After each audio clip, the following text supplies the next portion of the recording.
Hello, Coach Mott. Yeah. Hi, this is Gino. Yeah. I was wondering if I could interview you sometime. Yeah, what time? I don't know, what time would be good for you? You want to do it now? Well, I have to do it in person. Oh, okay. Well, what about, are you going to be here for weight training? Yeah. Let's do it then. Alright. Okay, I'll see you then. Alright, thank you. Bye. Bye. So how do you feel about that cold call you just did?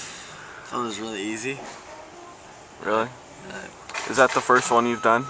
No. It's like the 5th one I've done. So I take it that's the only successful one? Yeesh. Yeesh. What did you learn from this certain cold call? Calling people that you know is easier than calling people that are on the road or are really famous. Okay. So, Coach Mott, how did you get to being a coach? Like, what was your how did you become a coach? Like, how did you want to? Well, I knew that when I was actually in high school, probably around 16 or 17 or so, and I discovered the fact that I was probably not going to play in the NFL. Came to that realization, and I had a lot of coaches and teachers that had a large influence on me as a young man, and so I kind of really looked up to them, and they were role models for me, and so I knew then that I wanted to get into teaching, education, and also into coaching. How was your high school career in football? Well, it was quite successful. I mean, I was lucky to play with a bunch of great teammates, guys who had the same sort of drive and ability and work ethic that I did as a player. And together we won a championship here at Napa High School and went on and made the playoff both years and actually went undefeated one year, 10-0 in the regular season, and then ended up losing later on in the playoffs. But both years, you know, we were league champions and got to the playoffs and played some pretty good teams in the playoffs.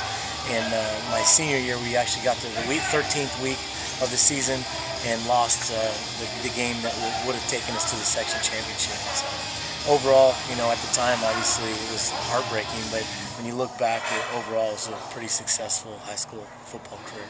Did you end up playing football in college? I did. I played 2 years at Solano Junior College, and then I earned a football scholarship to Wayne State in Nebraska, which is Division II football, and they paid for my last 2 years of school there, and I got to play a couple of years there. So what was your childhood like?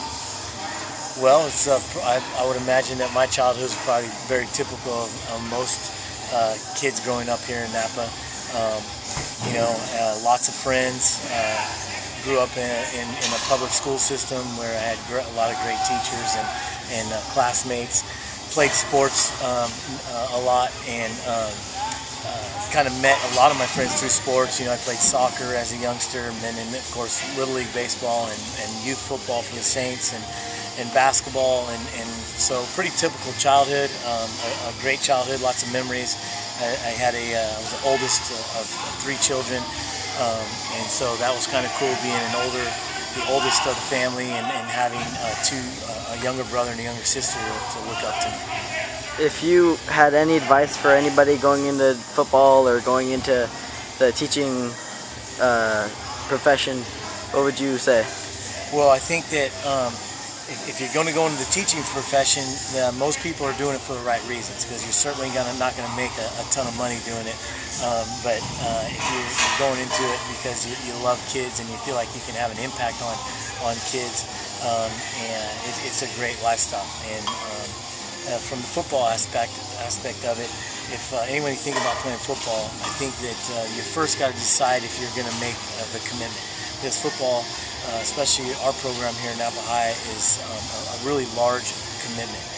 It's a year-round commitment, It's a summer-long commitment, and of course, once season comes around, we ask a lot of our kids in the way that they, obviously we want them to be top academic students in their classes, keep their academics up, but we certainly take up a lot of their time getting ready for our opponents each week. So I would say this, that anybody interested in playing football, really check your calendars and make sure you have a lot of time because it's certainly going to be a commitment, especially if you're going to play here for us in Napa High. Yeah. Well, thank you. Thank you.